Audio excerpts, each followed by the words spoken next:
טוב לי תורתך, כל היום משיחתי. מה טוב לי תורתך, כל היום משיחתי. מה טוב לי תורתך, כל היום משיחתי. מה טוב לי תורתך, כל היום משיחתי. מה טוב לי תורתך, כל היום משיחתי. מה טוב לי תורתך, כל היום משיחתי. We're going to start a shiur in a few moments. We're going to let some more people log on. Facebook, the app. Please send me a message. Let me know that you could hear me fine, so we can get started. B'ezrat Hashem in about 1 minute. Sound is good on the Facebook app and the app. Okay, very good. All right, very good. Baruch Hashem. B'shem Hashem na'aseh v'natzliach, shiur Torah, bruchim habayim. We are back here with our shiur here from Jerusalem, Akdosha, Baruch Hashem. Israel is still at war, even though there's a ceasefire. That's only for delusional people that think that you could actually have a ceasefire with your enemy. Tonight's shiur will discuss a few things, especially the lies that are everywhere, from every side, from every corner, and of course, what to do with all of it. Tonight's shiur is for the refuah shlema and hatzlacha rabba for Rabbanit Levana bat Sarah, Rav Ephraim ben Shulamit, Rabbanit Sarah bat Anat, Avi Mori David ben Esriya, Imi Morati Doris bat Jora, and all of Am Yisrael and all the righteous Noahides that continue to watch and learn from our Torah, Baruch Hashem, and support our organization. Anyone that wants to help us with all the amazing things that our organization is doing, please go to our campaign page where we're helping the soldiers, we're helping the different people that are in desperate need here in Israel, whether it's food for Shabbat or for the regular week, paying some necessary bills that either that or they don't have electricity. Go to bhchesed.org, bhchesed.org, that's bhchesed.org, or you could just donate on our website, bezratashem.org, or you could donate on the app, or on Facebook, or even on YouTube. You could donate. And of course, for those of you that want to send a check, you could always send a check. The address is on the website. So with that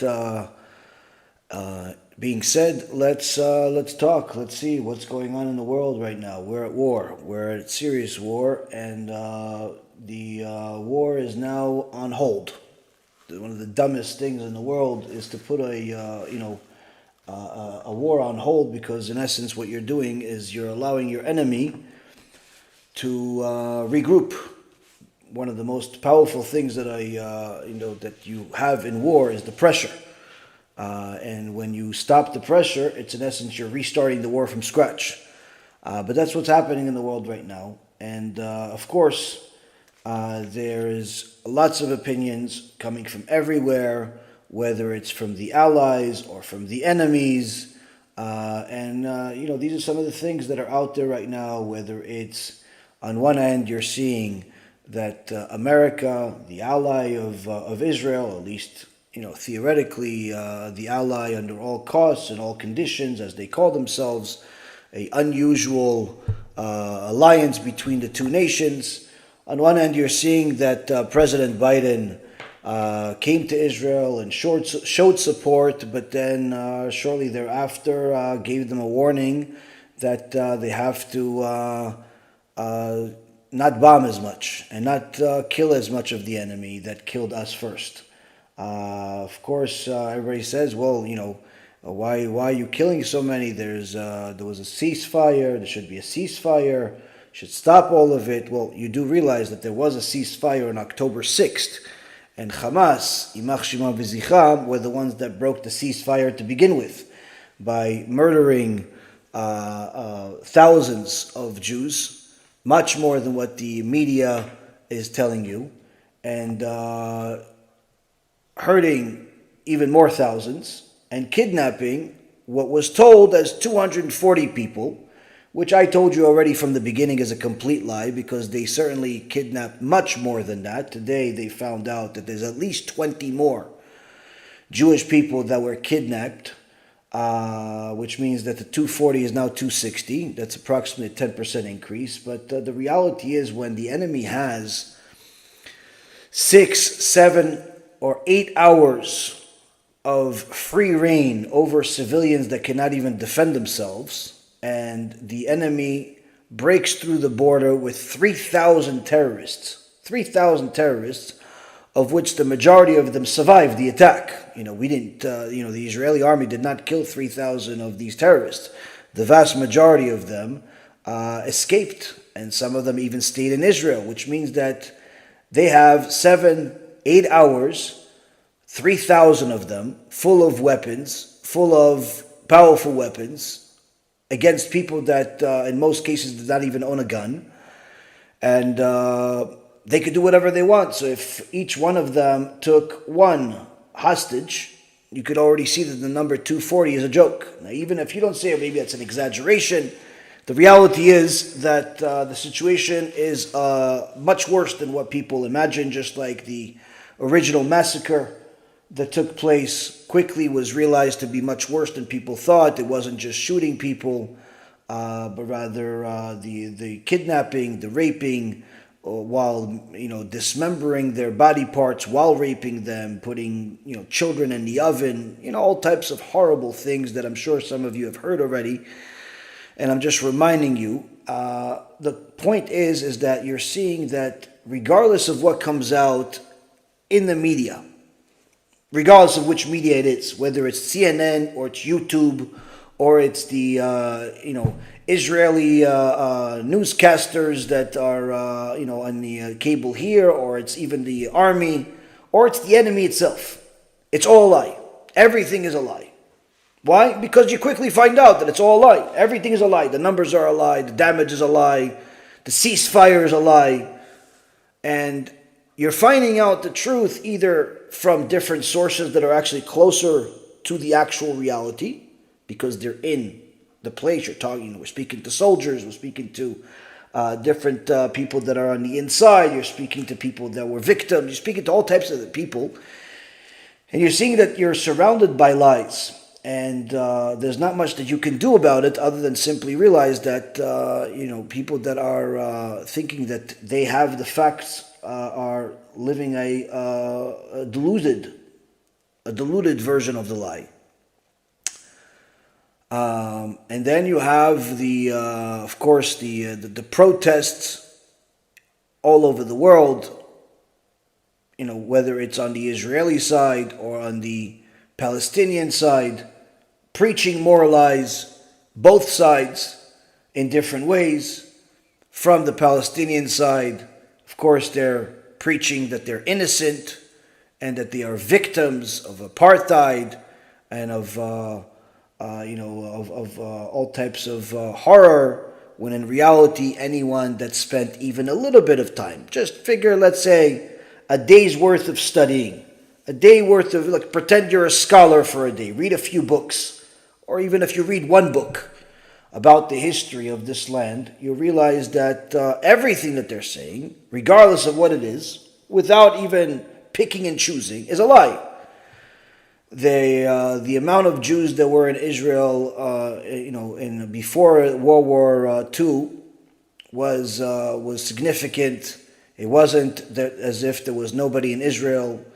The fact that the people that owned it, whether it was the Arabs that were here or the Turks that were in control or the British, much of the land was sold to Jews well before the war, actually even in the 1800s and in the early 1900s. Hundreds of thousands of Jews came to Israel well before there was ever a war. People make it seem as if the 1948 discovered Israel. And since then, we've been, torturing the Palestinians, when in reality, the population of Palestinians in the land of Israel quintupled since the founding of Israel, whereas the population of Jews in the Middle East drastically dropped outside of Israel because they kicked out nearly 1 million Jews from all of the Arab countries, whether it was Iran, Iraq, Tripoli or Libya, I should say, which had a very big community in Tripoli, where my grandparents are from, and all of the Arab countries that had hundreds of thousands of Jews in each one of them, Morocco, they were all kicked out, and the remaining population in many places went down to zero. So millions of people, most of which have never even met a Palestinian in their life, and quite frankly, none of which actually agree, know, or even comprehend that there is no such thing as a Palestinian people. That's just a modern day invention that was invented about 60 years ago. There wasn't a Palestinian people at the time of the founding of Israel. There certainly wasn't a Palestinian people at the time of the early 1900s. There was Arabs from different countries, from Egypt, from Saudi Arabia, from Jordan, those countries. They didn't call themselves Palestinians. But yet people are preaching, free the Palestinians, free. From who? You can free them from themselves, you can free them from their Hamas control, free them from their ideology. That you could free them from. And I've always told people, Palestine is free. It's simply called Israel. And in fact, Palestinians that live in Israel, that are decent human beings, that do not want to kill everybody in sight, live a fantastic life, and they themselves, you could find many videos of Palestinians that live in Israel, talk about their life and admit that they prefer to be under the current government of Jews, and they are able to make much more money here. They're able to live much better lives. They have houses, whereas people that are living under the so-called Palestinian control in Gaza, different parts over there, they're suffering. They're not suffering because of the Jews. And all the people that say, wait, no, but the Jews have control of the water. That's again another complete fabricated lie, because even at best, if Israel shut off all of the water from Gaza, it's only 7% of the water. 7% of the water. That means they still have 93%. But again, the amount of lies that you see out there becomes so common that it's turned into truth. But don't think for a moment that on the Israeli side there is 100% truth, because even our government is lying to us, and we're lying to ourselves. How are we lying to ourselves? By having protests. Having protests in America, where thousands of Jews are showing up, and they're spending hundreds of thousands, if not millions of dollars to put billboards up saying, "Never again is now," or "Don't be naive, Hamas is coming for you next," or all types of stuff like this to get a reaction out of who? Who exactly are you trying to convince here? What, you think that if you have a billboard that costs at least $250,000 a month that says "Never again is now," that's going to make 400 million Americans, of which nearly 50% admitted already several years ago in a study that they're anti-Semitic, that they hate Jews. You think you're going to change their mind? You're going to change the mind of 200 million people that admit they're anti-Semitic, that they hate Jews? Or no, maybe you're going to change the mind of what? The other 200 million? Who are you going to change? What exactly do you think you're going to do? Oh, maybe if you protest enough and a few 100,000 people show up to Washington, D.C., then Biden all of a sudden is going to take back the apology he made to the Arabs, that terrorists, where he said to them, "Oh, I'm sorry, I said that only a few of you died because many of you died in this war." He's apologizing to the enemy. Like, what, you can change his mind? What exactly is the purpose? What is the purpose? It's living a lie. It's living a deluded life, a deluded ideology, thinking that we're going to win the war because of the media, or because of our friends or allies or anything else. And the lies are literally getting more of a stage than anything else out there Now they're telling you need a ceasefire because that's going to get the hostages freed, as if this is the best strategy we have. Interestingly enough,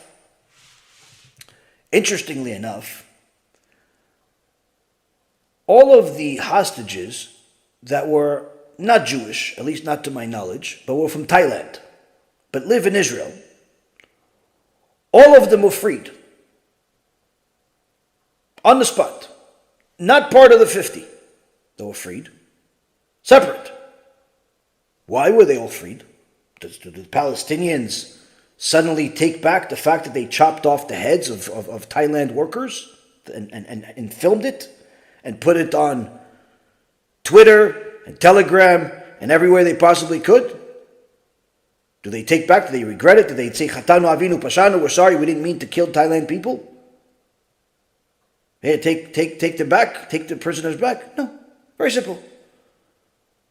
The government of Thailand sent a nice message to the Palestinians and said, listen, either you free all of the prisoners that are from our country, even though they live in Israel, you free all of them, or we're going to kill every single one of the Palestinian Arabs that are in our prisons tomorrow. No negotiations. Either you free them or we kill everybody. That's under our control. And guess what? They listened. All of a sudden, there's no negotiations. There's no ceasefire for 4 days, but maybe 5 days. But if you can make it a week, that would be much better because we could rearm and get a lot more weapons and kill more people. No, none of that. No negotiations. Simple. Free them or we destroy it. Very simple. And you would think the Israeli government will learn from this. But no. Why? Because Rabotai Yekarim, the biggest lie in the world is that you think you have control of the leaders, that you think that you can influence the leaders, when the reality is that the Gemara says in Masechet Sotah and multiple other places, in Sanhedrin and in other places, that as soon as someone becomes a leader, regardless of whether he's a leader of Israel or a leader of Iraq, a leader of America or a leader of Spain, a leader of Honolulu, in the government over there that's still dealing with the damage that happened to them in the last year that their own government of America doesn't care about, or it's a leader in some country you never heard of. Every one of those leaders, HaKadosh Baruch Hu has control over them and he plays with them like puppets, simply pulling the strings whenever he needs to do something with them in order to influence the world that he runs. In so many words, Rabotai Karim, if you're trying to influence the leaders, you're influencing the wrong leaders. And that's the biggest lie in the world, that people think that they can influence leaders. People were excited when Elon Musk bought Twitter because now there's going to be free speech. Look, what free speech. Only to find out that the number one free speech that's out there in Twitter is anti-Semitic, anti-God, and anti-life. Most of the information that people learned about the tragedies of October 7th and all the massacres and the horror things were publicized and still being publicized on Twitter. The biggest anti-Semites in the world that literally have millions upon millions of followers, literally yearning every one of their words as if it's Torah Sinai. They're getting given free reign on Twitter. So of course, Elon Musk says, no, listen, we accept the left, we accept the right, apparently we accept the terrorists, we accept the innocent victims, we accept everybody. And he got some heat from it, and he was invited to Israel by Bibi Netanyahu, that's hated among many people, including his own friends. And he was invited to come see the tragedy that happened in Israel. Now you would think that Elon Musk, at least theoretically speaking, you would think after he saw the tragedy firsthand or secondhand or whatever they showed him over there, I'm assuming they didn't show him the real film that was shown to some people privately. They showed him the place. They turned the place into a tragedy museum. And you would think that Elon Musk's heart will melt and he'll say, you know what, yes, no more anti-Semites. We have to stop them. No, what is his response? I'm going to rebuild Gaza after this war. That's it. That was his response. He's going to take his billions of dollars and he's going to rebuild Gaza. In so many words, it was better off you never invited him. Why? He's telling you he's going to rebuild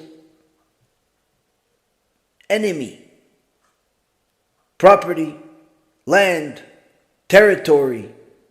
Maybe he'll even give him some money for weapons. Who knows? Why? Because he thinks he's God. He thinks he's going to run the world.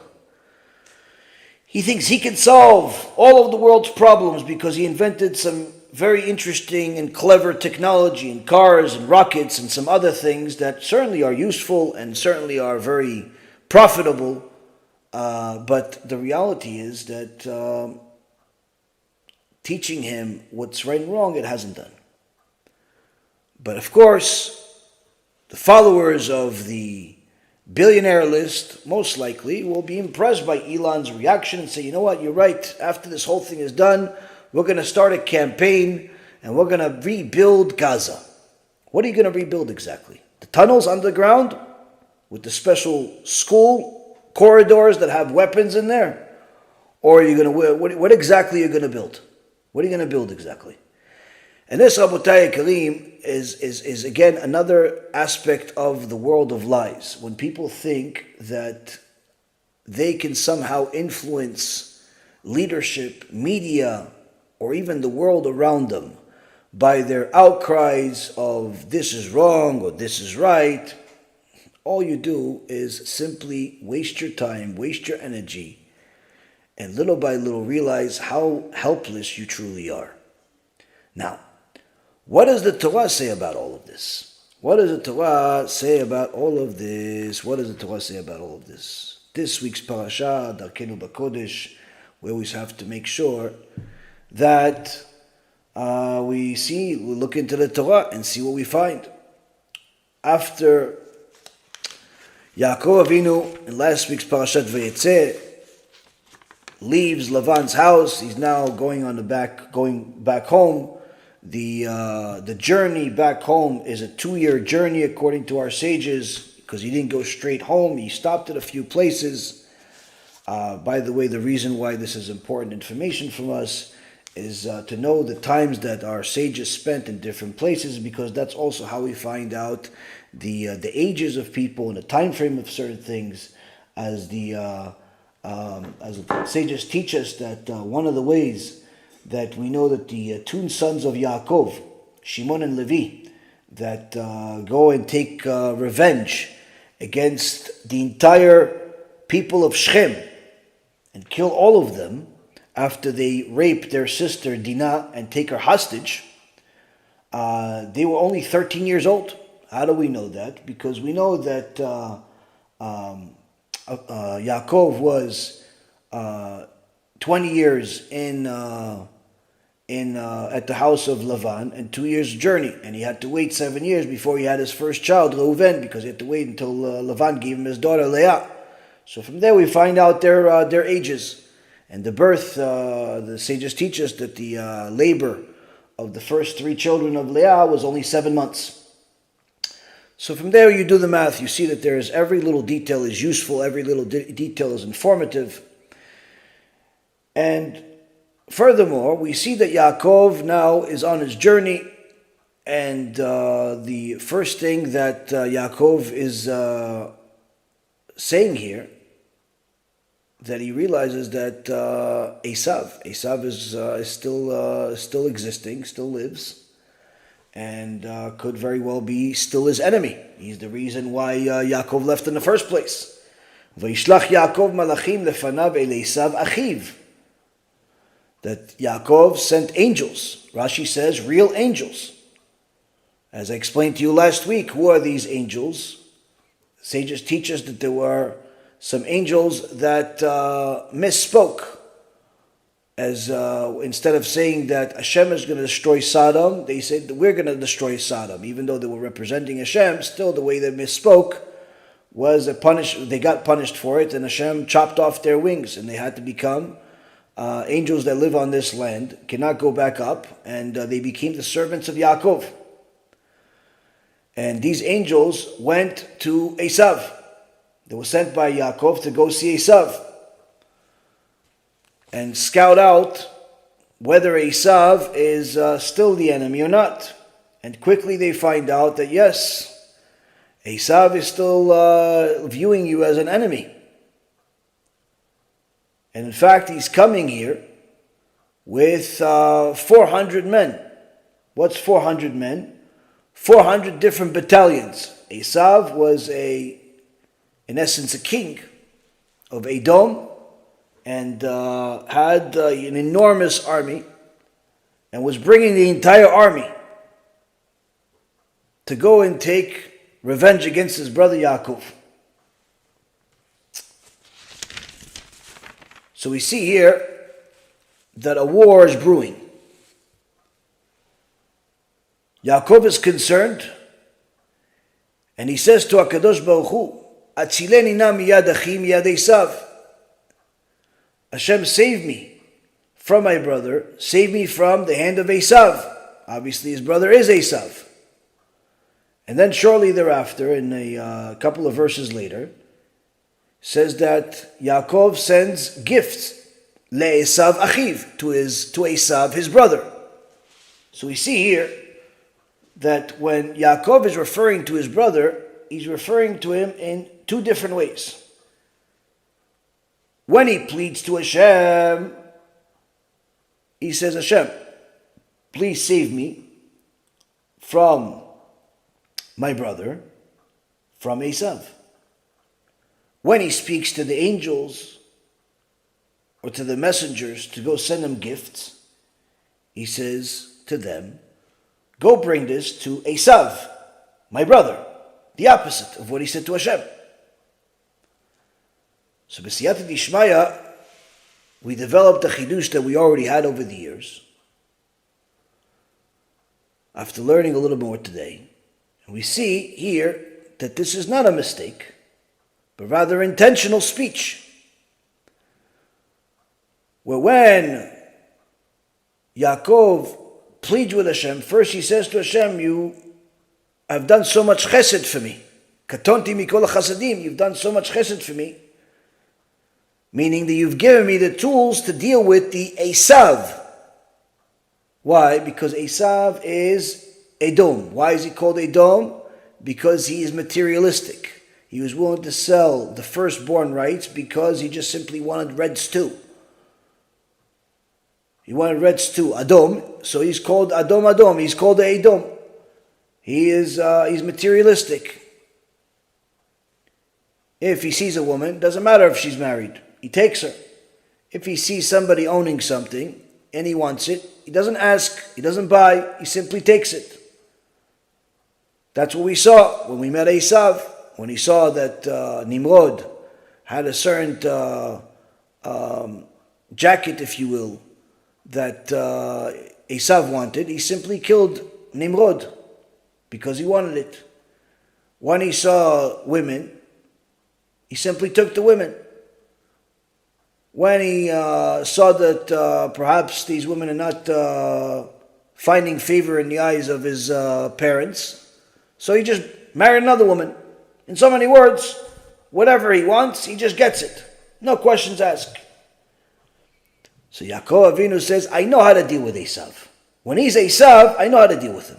He's materialistic. How do you deal with people that are materialistic? You give them material. You give them material. They like money, you give them money. And intentionally, Yaakov Avinu, if you look at the numbers of what he gives them 200 elim, 200 tayashim. He gives them 200 of different things. Why 200? Because the Gemara in Masechet Sukkah says, someone that's addicted to material, he'll never have enough. You give him 100, he wants 200. Give him 200, he wants 400. He always wants more. So Yaakov Avinu says, let's just already start off. If I give him 100, he's going to want 200. Let me just give him 200 already. He's materialistic. So, Esav I know how to deal with. Esav I know how to deal with. You give him more material. The problem is achiv, my brother. My brother is the problem. Why my brother is the problem? It's Esav. No. Chachamim tell us Yaakov Avinu is scared of not Esav. He's scared of Achi. Why Achi? He says, after I calmed him down and I pacified him by giving him some money, that's not going to end the war. It's just going to start a new one. Why? Because now the brother comes out. And that's the brother that's an idol worshiper. That's the brother that's a heretic. That's the brother that's acting like my brother but really is my enemy because he's trying to destroy me spiritually. And for that, HaKadosh Baruch Hu, I need your help.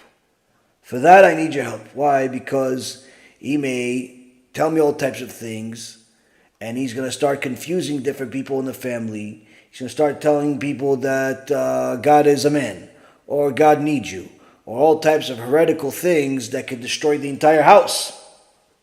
That's the part that even if you are powerful and you're popular and you're strong and you're this and you're that, in reality, the only way you're going to win the battle against heresy, the only way you're going to win the battle against idolatry, the only way you're going to build the battle, you're going to win the battle against things that are against HaKadosh Baruch Hu is if HaKadosh Baruch Hu helps you because you helped yourself by learning Torah and dedicating it and making sure that you pray enough for your kids to do the same.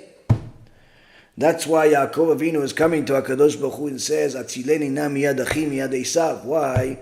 Because even though you gave me the money to be able to pay, you gave me the material to be able to pacify, you be able to, let's say, pacify the enemy by giving them some land, giving them some weapons, giving them some water, giving them some technology.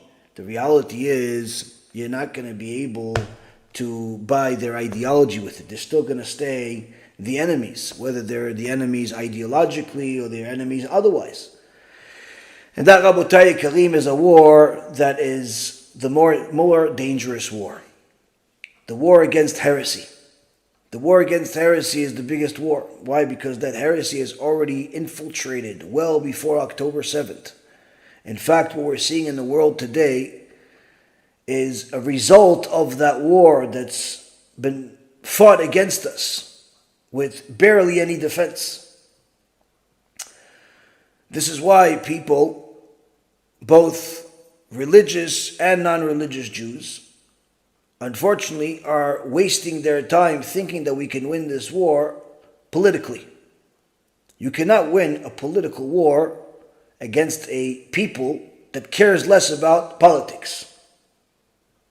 When was the last time you saw any of them care about their political stance of one person over another? They don't care. Their number one goal, their number one purpose is always to go against Israel. Everything else they care less about.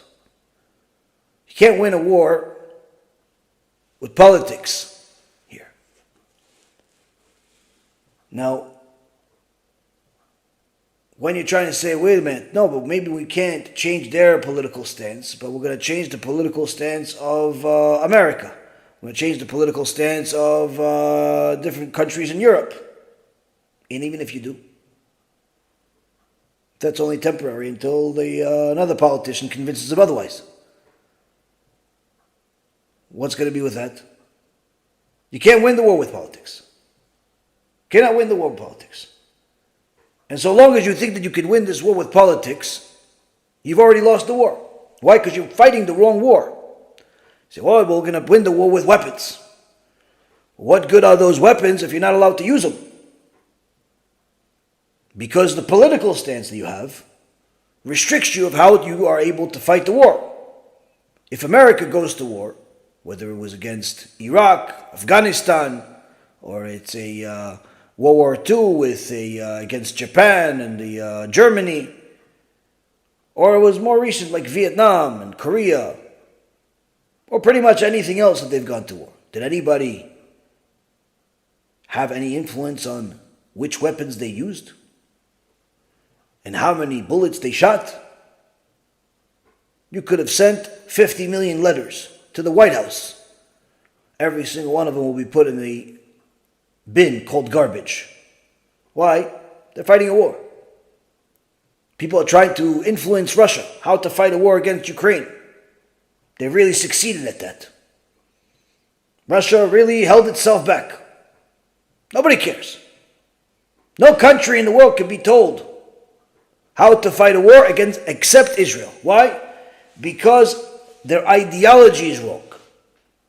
They're trying to win a religious war, an ideological war with politics. They figure that if they convince the world that they are the good guys, then everyone is going to say, you know what, go.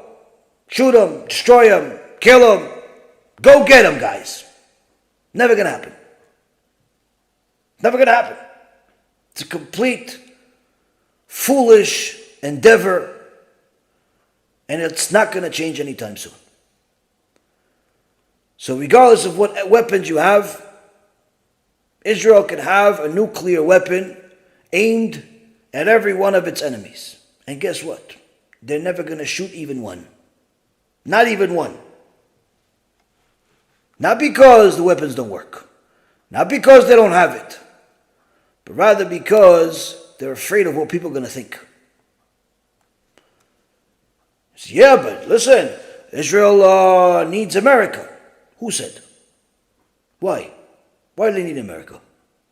No, America gives them money. Guess what? Israel gives them much more.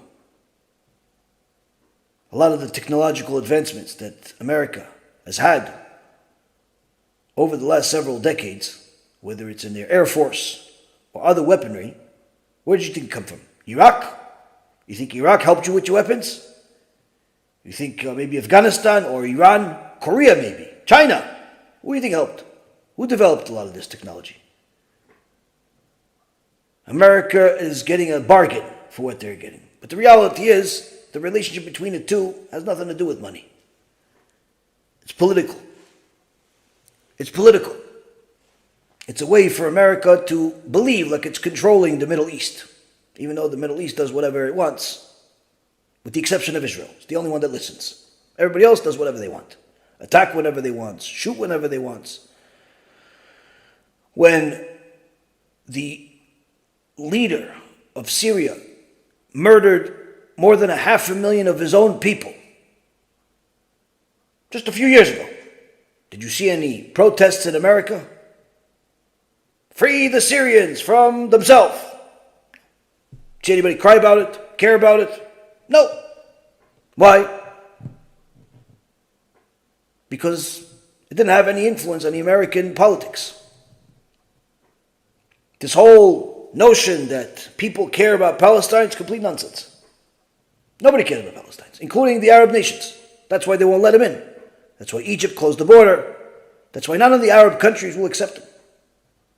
Because it has nothing to do with caring about them.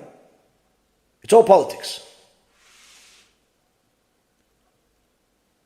Now people say, yeah, if it's all politics, we should fight against the politics. But you don't understand. These politics are unchangeable.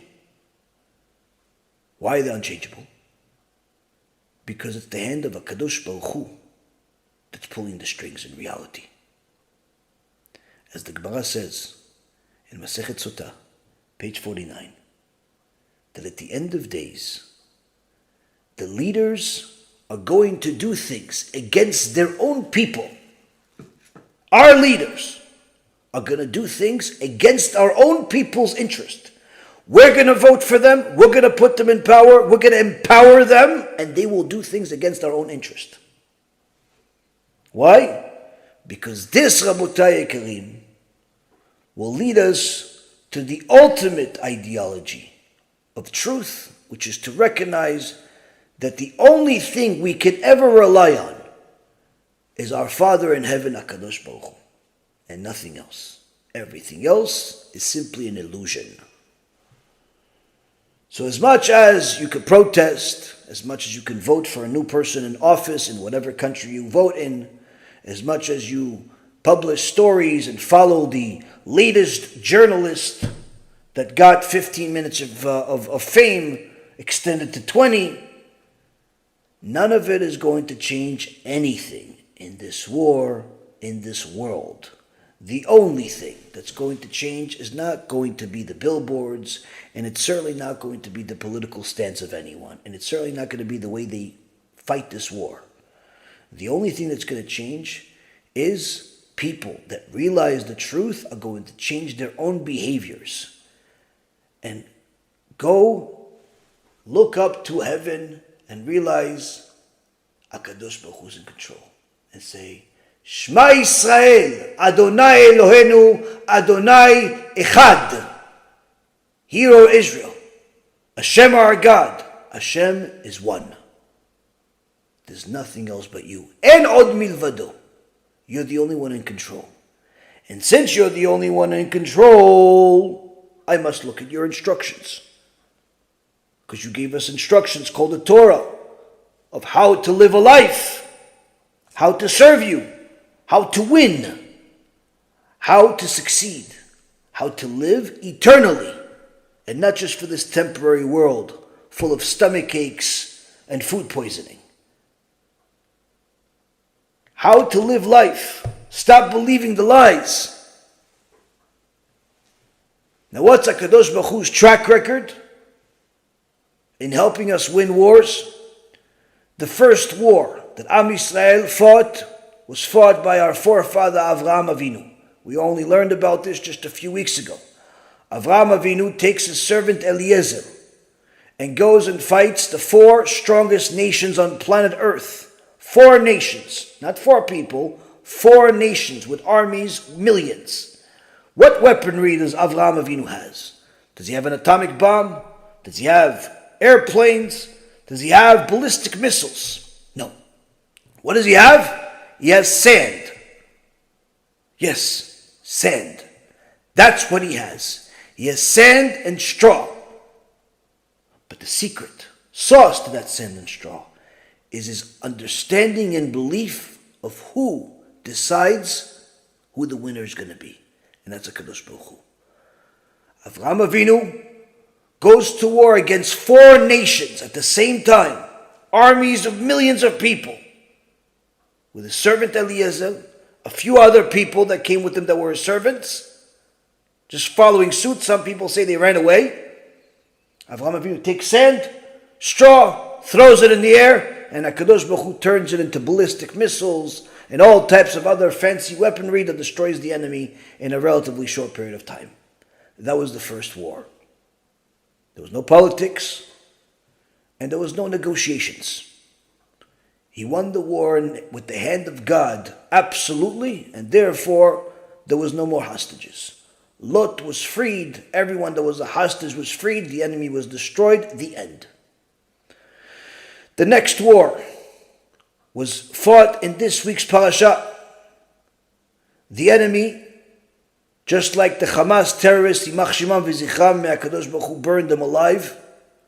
The enemy tortured us, raped us, put our children in the ovens. But part of the thing that hurt some people the most is when they heard how they raped our girls, how they raped our daughters, our sisters, our mothers. Raped them in horrible ways, cutting off body parts while they're raping them, after they're dead. There's videos of this. This is not theoretical. This is not hearsay.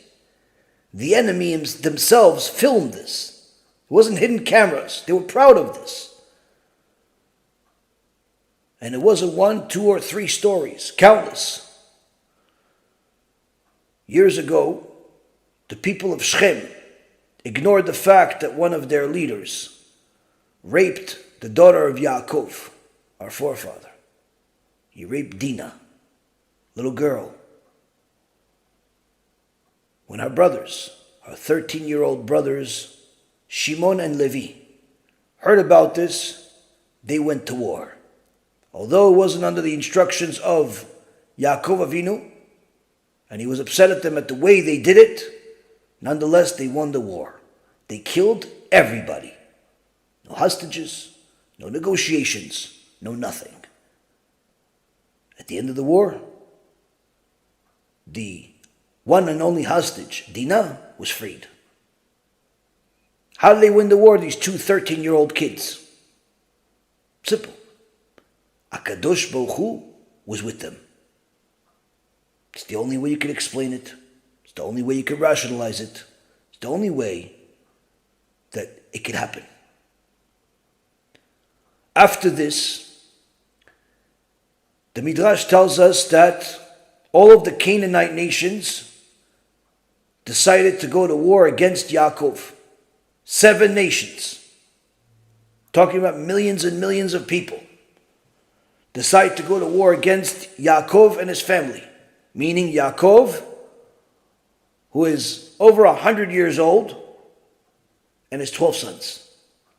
Anyone that wants to know more details of this extraordinary details of the battle, who fought who, how many were killed in each every single day, how did they kill them, highly recommend you get the Me'am Loez in the language that you prefer. That's available. It's available in multiple languages. And the section called The Wars of the 12 Tribes will not only tell you about the details of this war between a relatively small family of 13 people, 13 men that are fighting, versus 7 nations, but also tell you where all of the comic book heroes came from. It comes from the Torah. HaKadosh Baruch Hu turned our forefathers into superheroes, into people that had superpowers. Why? That was what was needed at the time to win that war against 7 nations, against giants, against weapons of mass destruction at that time. How did they win the war? HaKadosh Baruch Hu was with them. Each arrow that Yaakov Avinu shot, killed 1,000 people. How? HaKadosh Baruch Hu decides whether the arrow will shoot or not, and whether it will hit the target or not. And if it can already hit the target by the hand of God, why can't it hit 1,000 at a time? Who's to stop God? That's why David HaMelech says in the name of HaKadosh Baruch Hu, the God of vengeance has arrived, is here. The God of vengeance has arrived. The God of vengeance is here. And HaKadosh Baruch Hu says that when He punishes, no one can save you. Yaakov Avinu wins battle after battle, war after war, without needing airplanes, allies, or any negotiations. Why? He knows who runs the world, and He serves them accordingly. Time of Moshe Rabbeinu, we left Egypt to the hand of HaKadosh Baruch Hu, destroying Egypt, the biggest, most powerful civilization that ever existed, even until this day. They had complete world domination. The only one that had more domination than them was Babylon, under Nebuchadnezzar. As Daniel, the prophet, told Nebuchadnezzar that he'll be the most powerful king until Mashiach comes. We left Egypt. The world is scared of this powerful nation that used to be slaves just months ago. Amalek, the anti-God, lefty liberals, atheists of the day, don't like it. They use their witchcraft to win battles. And their next battle becomes the ultimate battle against Israel. Now, all of the people of Israel never fought a war. They were slaves for the last couple of 100 years. They didn't come with weapons of mass destruction, airplanes, bombs. They barely have knives. Amalek comes, attacks them. Moshe Rabbeinu tells Yeshua ben Nun to lead this war and only choose righteous people to fight the war. If they're not righteous, they can't fight the war. Why? Because they'll end up getting us killed. If they're righteous, Hashem will save them. 1,000 soldiers with a sword, 1,000 soldiers learning Torah. Elef lamaneh, elef lamaneh. Why? Moshe Rabbeinu knew who decides who's going to win and who's going to lose. And that's only HaKadosh Baruch Hu. It doesn't matter if you have a weapon of mass destruction or a spoon.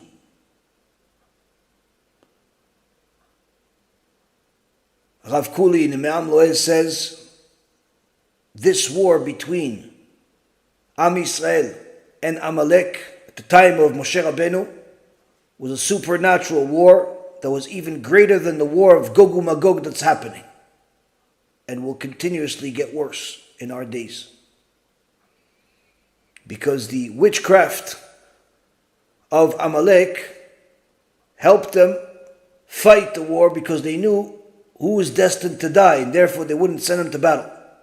How do you kill somebody that's not destined to die? You had to use superpowers of Kedusha against the Tumah. It wasn't a regular war. But we won. Why? HaKadosh Baruch Hu decided. After Moshe Rabbeinu, leadership is given to Yeshua ben Nun. Yeshua ben Nun gets to what's known as Canaan. Canaan that was given to Avraham, Yitzchak, and Yaakov is now under the control of the Canaanites. And HaKadosh Baruch Hu tells Yeshua ben Nun, fight them one at a time, not all at once. Fight them one at a time and conquer the land, piece by piece. It's your land. Yeah, but they were here. Doesn't matter. Hashem owns everything. He already gave it to Avraham, Yitzchak, and Yaakov.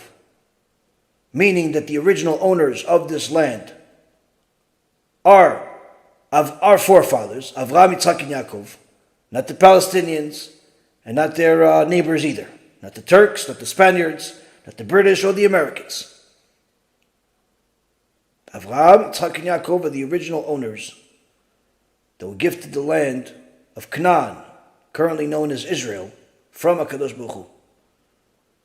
Land was conquered by the Canaanite nations, while Am Yisrael was slaves. But now, HaKadosh Baruch Hu says, it's your land. Go take it back, fight them. But these are powerful nations. They have castles and warriors. No problem. Go start off with Jericho. Jericho that had such a wall that everyone was so intimidated by that wall, no one wanted to even fight them. Yeshua ben Nun, as the Torah tells us in the book of Joshua, takes his people, says, bring whatever knife you have, whatever sword you have, but more importantly, bring a shofar. A what? Shofar. You know, the horn. Horn you take from the goat. Bring that. That's how we're going to fight the war. We're going to fight what we're going to do. The horn that you could also use as a bottle to feed the babies. That? Yeah. That's how we're going to win the war. How? We're going to go, Kadosh Baruch Hu tells us, go around their wall and blow the horn. Where are they going to go? Deaf? That's how we're going to win the war. Don't ask any questions. Go. Yeshua ben Nun. Zchutot again aleinu. Yeshua ben Nun goes with Am Yisrael. Everyone is blowing the horns as they go around the entire place 7 times. They go around the place 7 times. In the beginning, the people of Jericho have no idea who these people are, what they want, and what are they doing? What are they going to try to make us deaf? What are we going to do with this horn? Is it a joke? They're making fun of us? No. This is war. Why? HaKadosh Baruch Hu decides who wins and who loses. You can fight with ballistic weapons. You can fight with a shofar. HaKadosh Baruch Hu will decide which weapon will win. Not your politics, not your technology, and not your allies. After 7 days, the wall gets pushed into the ground by heaven. It doesn't collapse. It literally sinks into the ground little by little as if a hand from above is pushing it. A wall that was, according to the world at the time, indestructible, goes into the ground. Am Yisrael wins the war. Why? HaKadosh Baruch Hu decided. Who wins the war?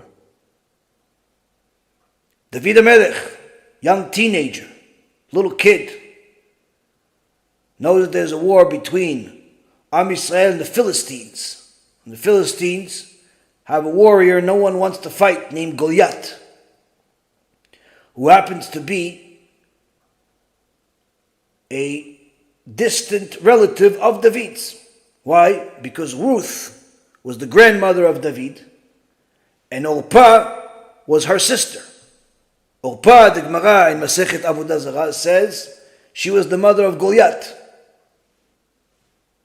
In so many words, according to the sages that say that Ruth and Orpah both converted, it wasn't just Ruth, because they were married to the children of Naamah, they were Jewish.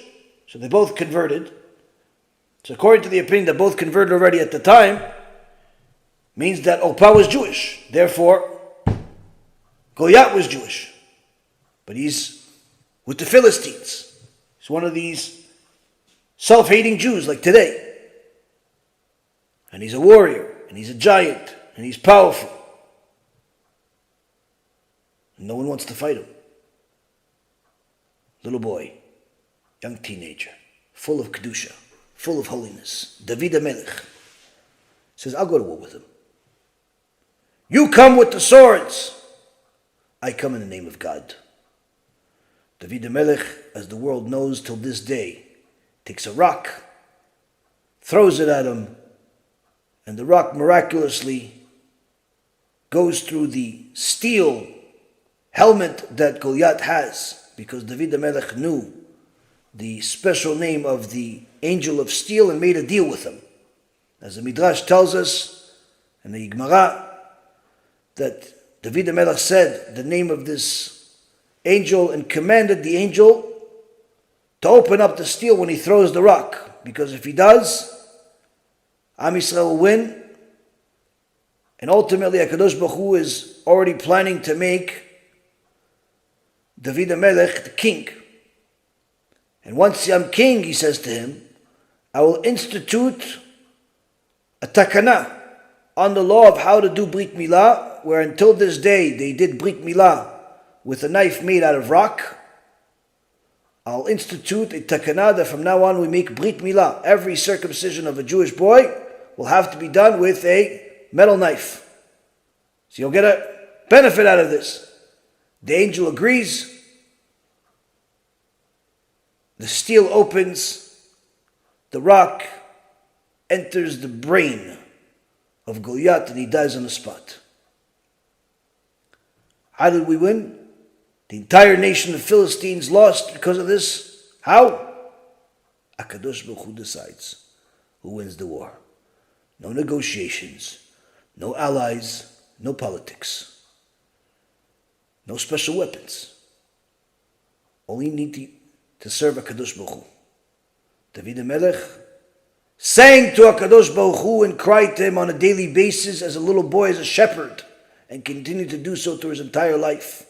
As he says in Tehillim, while all the other kings are waking up late in the day and wasting their time drinking and enjoying the materialism of the world, I'm always with your Torah, and my hands are full of blood because I help the Jewish women that are not sure if they're pure or not pure for their husbands, and they give me their bdika cloths, and I have to check them to see if she's pure, she's not pure.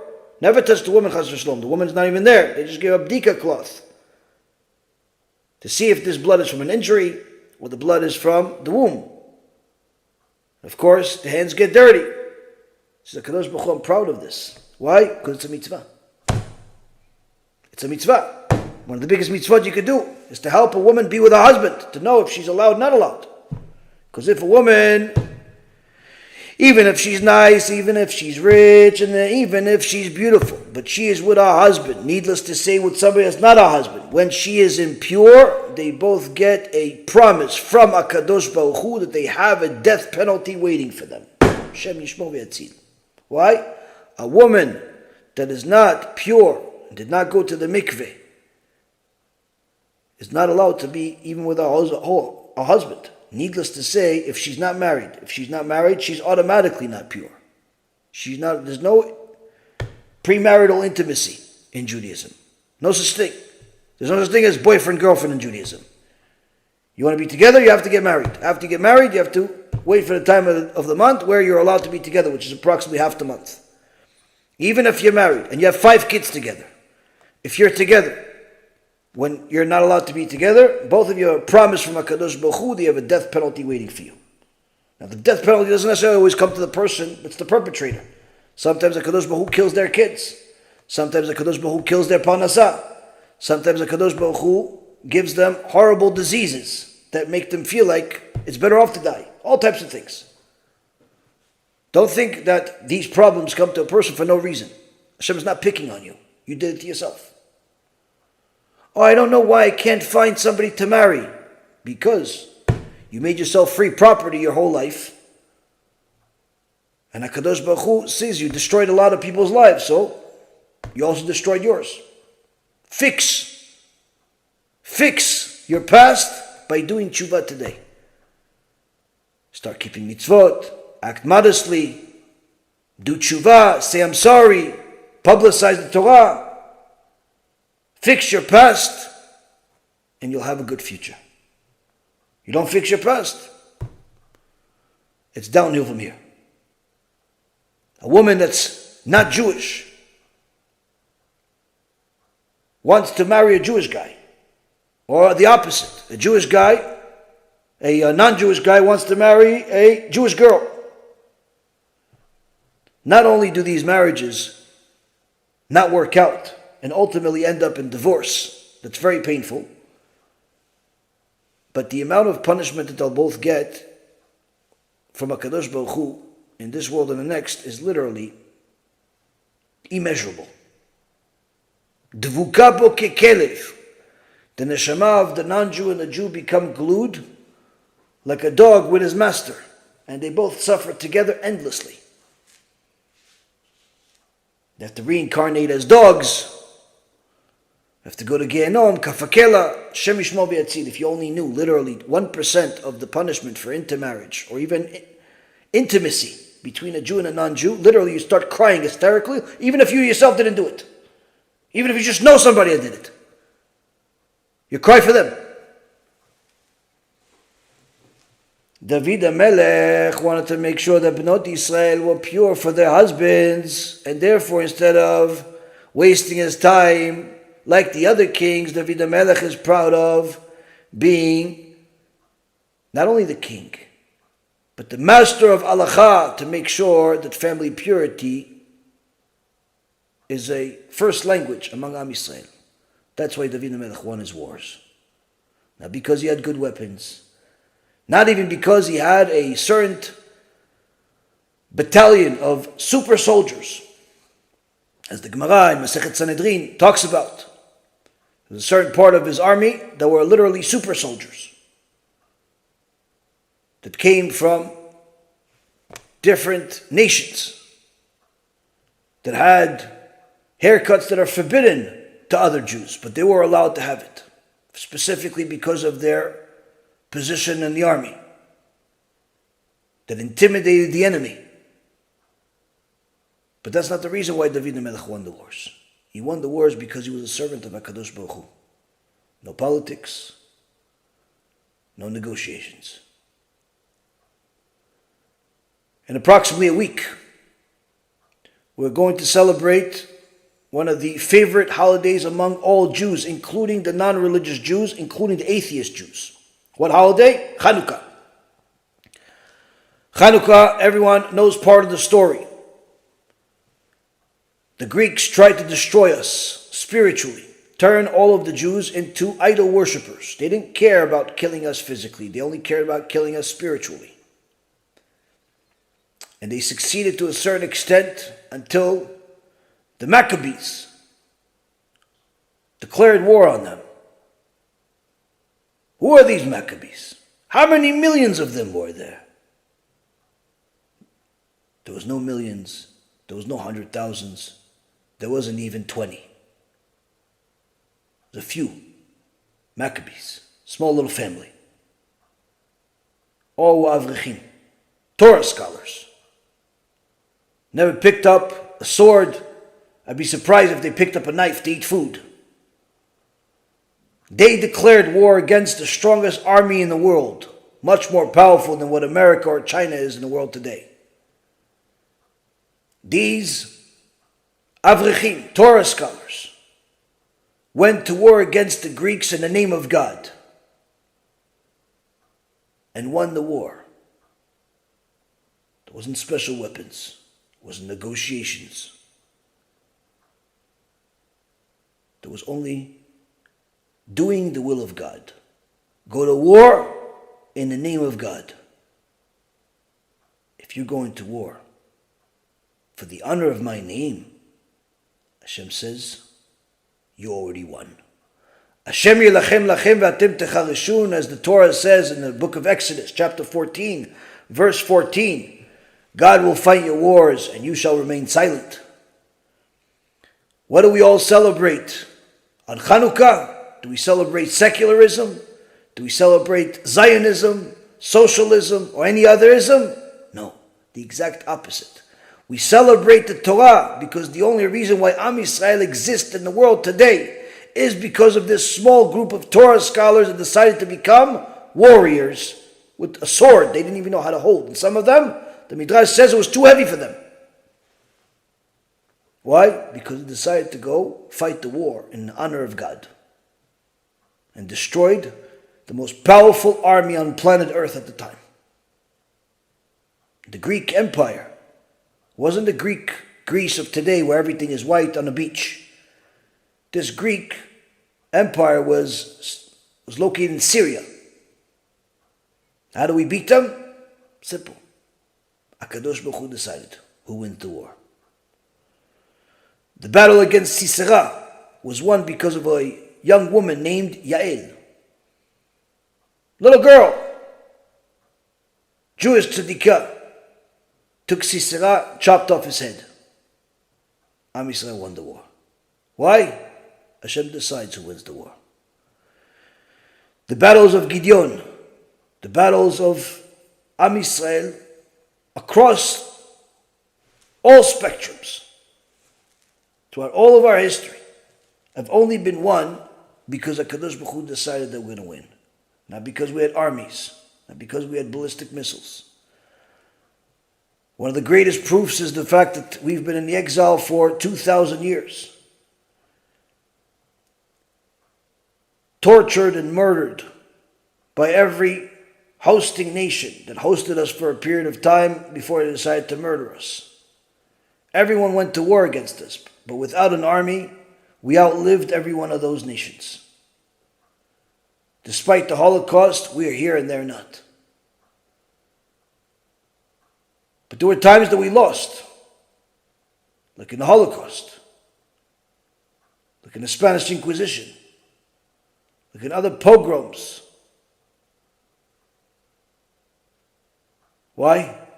Because God decided we needed to lose in order to do tshuva, in order to fix ourselves and realize who's the reason of why we won every other war before it. When people ask, where was God during the Holocaust? Or where was God during October 7th? Or where was God during every other Jewish tragedy? He was there. He was the one that allowed it to happen. Because that's the message we needed to hear. That's the message we needed to live through. That's the message that we needed to take advantage of in order to do tshuva and realize that the only way we could ever win, needless to say, the only way we could continue surviving, is if HaKadosh Baruch Hu allows it. Now, why do many of the Jewish people still believe in the army or the politics or the money or the influence out there? It's because they're distant from God. They're distant from the truth. Now, although there is certainly a use and a need for soldiers, and we appreciate the soldiers and value them and all their efforts and how they are willing to sacrifice their life to defend their brothers and sisters. The reality is that the only way they could win is if HaKadosh Baruch Hu allows it. How do we get HaKadosh Baruch Hu to allow it? Do the same thing that worked for us every other time we won the war.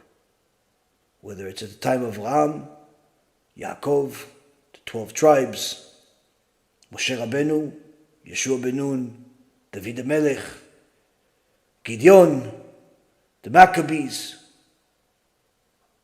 Serve HaKadosh Baruch Hu. Do tshuva. Keep Shabbat, family purity, kashrut, be honest in business. Fulfill the entire Torah. Run away from heresy, idolatry, and all types of things that are from the ideology of Esav. Because even though Esav, he's your brother, he's still your enemy. And that's why Yaakov Avinu said to HaKadosh Baruch Hu, Atzileni na miyad achi miyad Esav, save me from my brother, save me from Esav. Save me from my brother, save me from Esav. Why save me from my brother, save me from Esav? Because when he's Esav, I know how to deal with him. All I got to do is give him some money, give him some bribes. That I can deal with. You already gave me the blessings to do that. But when he pretends to be my brother, and therefore he'll come over whenever he wants, he'll visit whenever he wants, he'll show up at the synagogue whenever he wants, he has an open door policy, even during the coronavirus, where everybody was not even allowed to leave their houses, somehow the government of Israel allowed several airplanes full of Christian missionaries to enter Israel to do their idol worship missionary stuff and influence Am Yisrael to become idol worshippers. People were not allowed to leave their house, but somehow planes full of missionaries were allowed to enter Israel without any restrictions. Why? Because the government of Israel is not a Jewish government. It's a government of Edom. It's a government of Amalek. It's a government of Erev Rav. And if you have faith in anything but HaKadosh Baruch Hu, you're simply living a lie. You're living a lie. If you want to help the war, you have to help the world of Torah. You have to publicize the Torah. You have to do teshuvah. You have to help other Jews do teshuvah. The more Jews do teshuvah, the more the Torah is publicized, the more the name of HaKadosh Baruch Hu is publicized, that influences Am Yisrael to do teshuvah, the more you are empowering our brothers that are fighting in this war and giving them the ability to win. The only weapon that will win this war is HaKadosh Baruch Hu. Everything else is simply a figment of your imagination. If you're spending more than a minute a day following the news as if you can change it, whether you're following the weather systems and tragic earthquakes in different parts of the world, or the government defaults, or you're following the different weapons, or the threats from different countries, or the political stance of some new politician no one ever heard of, or even the old ones that forgot what they said yesterday, you're simply wasting your time and you're actually betraying. You're betraying your brothers and sisters as Jewish people. Why? Because you watching the news, you sharing the news, is not going to make even a single Jew do tshuva. Instead of that, you should be reading Tehillim. Instead of that, you should be learning a Shiur Torah. Instead of that, you should be publicizing the Torah. And don't tell me, oh, I'm doing this and this. No such thing as you doing this and this. And od milvado, there's nothing else but HaKadosh Baruch Hu. Don't waste your time. Don't waste your time with anything but serving HaKadosh Baruch Hu, whether it's by praying, learning Torah, or by sharing the Torah. That's the only job that you can do right now to help Am Yisrael win. Everything else is a lie. Hopefully this will influence many of you to narrow your focus on what's the truth, distance your lives from lies, and Be'ezrat Hashem, help Am Yisrael win the war. We'll see if there's a couple of questions here, and then we'll call it tonight.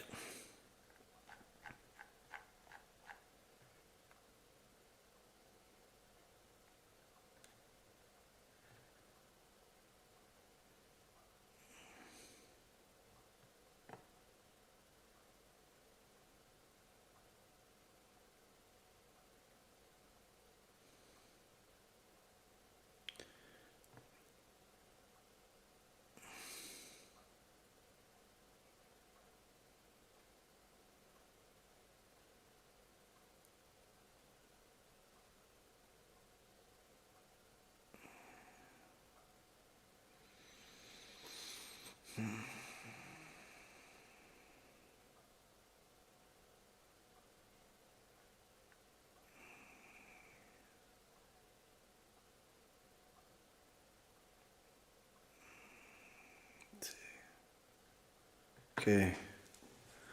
Let's see here.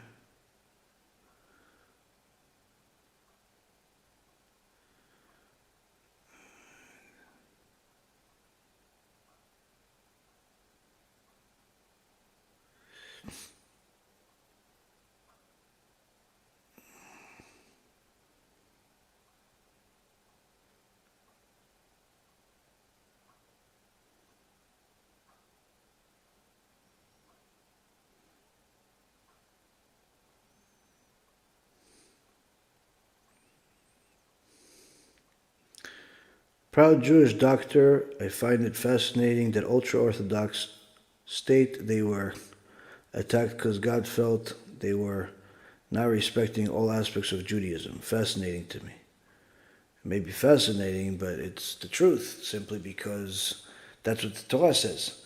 The only thing that makes you Jewish is the fact that HaKadosh Baruch Hu gave Am Yisrael the Torah at Mount Sinai. Before that, there wasn't Judaism. There wasn't organized Judaism. We got the Torah. If the Chinese got the Torah at Mount Sinai, they would be the Jews. If the Arabs got the Torah at Mount Sinai, they would be the Jews. But no, we got the Torah. That's what created Judaism. The moment that we got the Torah at Mount Sinai, that's where Judaism began. Now, as far as the reason why we're still here, 3,334 years later, is because our grandparents, great-grandparents, all the way to Moshe Rabbeinu, observed this Torah. Anyone that left the Torah, intermarried with the Gentiles, stopped being Jewish. So all of the liberals, all of the lefties, all of the people that were not following the Torah, they quickly went into the other nations. And there's no memory of them whatsoever, which means that even if you, proud Jewish doctor, are not religious, are not observant of Shabbat, certainly your father or grandfather, but certainly not more than your great-grandfather, were religious, were Torah observant, were following the Torah. Because if they weren't, you wouldn't be Jewish today. Which means that you are the weak part of the chain if you're not Torah observant. Now, if you understand that, that means that you realize that for the last 3,334 years, what made you Jewish is the very same Torah that we're discussing here for the last hour, and what we've made several thousand lectures about, discussing different parts of the Torah. And inside this Torah, there are multiple places in the Torah where HaKadosh Baruch Hu specifically says what will happen if we follow his Torah, and what will happen if we violate his Torah. For a quick reference, you can go to Parashat Ki Tavo, or Parashat Bechukotai. And HaKadosh Baruch Hu tells us exactly what will happen when we follow the Torah or when we violate the Torah. There's also in many other places in the Torah, but those specifically discuss things that are not only scary, but they're also things that happen to us. All of which happened to us during the Holocaust, including the gas chambers, including the names of the different leaders of Hitler and Himmler and all the other Rishaim out there. Now, I have many lectures about this topic to show how to find these things in the Torah. The point being is that even if you don't want to go into the mystical and the other parts of the Torah that are beyond the simple translation, even if you look at the simple translation, you'll see HaKadosh Baruch Hu specifically telling us this is what will happen if we violate the Torah. And one of the things that happens when we violate the Torah, when we disrespect the Torah, is a heavy punishment in this world, needless to say, in the next world. So it's not the Orthodox Jews feel this way. It's God said it. And if you don't believe that God said it, then what makes you Jewish? You say that you're a proud Jew. If you're proud Jewish, that means you believe in the Torah. If you don't believe in the Torah, what makes you Jewish? And you say, no, my mom was Jewish. Yeah, but the only thing that says that because your mom was Jewish, you're Jewish, is the same Torah. So if you don't believe in the Torah, that means you're not Jewish. Because the only statement on planet Earth that agrees with you being Jewish because your mother is Jewish is the Torah. If you go to the government of England, if you go to the government of Kuwait, you go to the government of any other country in the world, they care less about your mother or your father or your uncle or whoever. In their belief system, this is nonsense. But according to the Torah, your mom being Jewish, that's what makes you Jewish. If you don't believe in the Torah, then what makes you Jewish? Needless to say, proud. What made your grandfather Jewish? What caused him to keep Shabbat? So these are the questions you have to ask yourself right now. Before you call yourself a proud Jew and mock or disrespect the words of the Jewish community that is following the Torah, that is not making statements out of their own, they're not picking it out of a hat. It's statements that are literally written in the Torah that a 5-year-old can understand. If you send your kids to yeshiva at first grade, which is usually around 6 years old, at first grade they'll learn this. So perhaps, before mocking, before thinking that you know more, go check what Torah says, and you'll see very quickly that this is the truth. I have a whole entire series about the times before the Holocaust. It's written about one of the leaders at the time, Rav Elchanan Wasserman, that was the Talmid of the Chafetz Chaim. And Rav Elchanan Wasserman himself got murdered in the Holocaust, Shem Yikom Damo. But he writes everything of what happened before.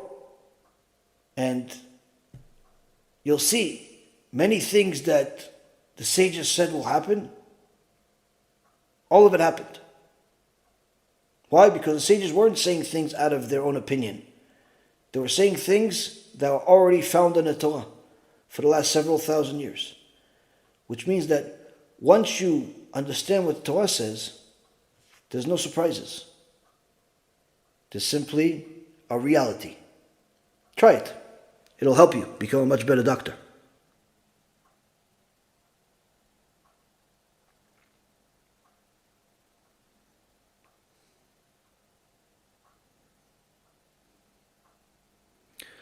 הרב, למה יהודי ארצות הברית לא עולים לארץ? ישראל במיוחד עכשיו לקראת בוא של משיח.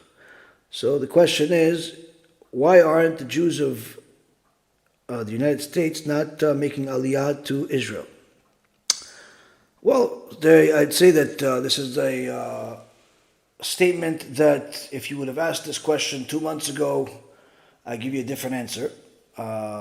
But now that a lot of people are seeing the increased anti-Semitism, there is speculation, you can call it, estimates, theories that over 1 million Jews are planning to make aliyah in the coming year. So that's already a significant number in comparison to how many Jews are around the world. So nearly 15% already expecting to make aliyah. Now, to go and say that all of the Jews around the world are going to make aliyah, you have to understand that it's not necessarily so simple for everybody to replace their life, whether it's their house, their business, the schooling, and especially since the vast majority of Jews around the world, needless to say in America, are not Torah observant. So they don't necessarily think that this is the end of the world or this is a repeat of the World War II. They think it is a tough time, horrible time. But many don't necessarily think that this is the end, and needless to say, many of them don't necessarily view Israel as being a safer place. So that's also another thing. Last but not least, it's very easy to look at somebody that's not doing something and say they're doing the wrong thing. But of course, everyone could look within and realize that if they were in the same shoes as somebody else, they most likely would have the same or even a more difficult struggle. And that's why the Gemara says you can't judge somebody for what they're doing until you're there in their shoes. Until you're in their shoes. So to make aliyah is not necessarily something that's so simple. Needless to say, it's not necessarily something that everybody thinks is necessary right now. Now you're going to say, yeah, but look, during the Holocaust, people that made aliyah, they survived. Yeah, but that's in hindsight. After something happens, it's very easy to say that was the right thing to do. But before the Holocaust happened, many people didn't think the Holocaust could ever happen. So it's important for a person to know that there's a lot of confusion in the world, and the more distant a person is from God, the more confusion they're going to have. The only way you're going to have a clear mind is if you have the Torah as your priority number one in your life. Now, just so you know, since this is the last war as far as this Gog Magog, whenever, of course it's going to get much worse than this, but this is just the beginning. But since this last series of wars, I should say, because Gog Magog is not a single war. Gog Magog is just the name for the last war. There's a series of wars that lead up to it. This time is going to be there's going to be a lot of ups and downs, and but since this is the last part, this is the last hurrah of this world, you don't necessarily need to make aliyah to Israel to survive. Like, there's certainly going to be tzaddikim that are going to stay in the exile that will not only survive but actually thrive in the exile, and Hashem wants them to be in the exile. But other people that they need to make an aliyah. So each person has a different mission in the world. It all depends why you're still in the exile. And needless to say, some people that are in Israel need to get out of Israel because it's not good for them. So it all depends. It all depends. Some people think that just being in the land of Israel is going to protect them, but that's not necessarily the case. There's going to be people in Israel that also will die in the Gog Magog, as obviously we saw. So it's important for a person to know that the only thing that can help us, can save us, is doing complete tshuva. And Be'ezrat Hashem, every one of us gets stronger, does tshuva, eliminates any foreign, ideology that does not belong among Am Yisrael, and Be'ezrat Hashem sees the salvation that Kadosh Baruch Hu has waiting for us. Kol tu b'cha v'atzlacha, and Be'ezrat Hashem will learn again later this week.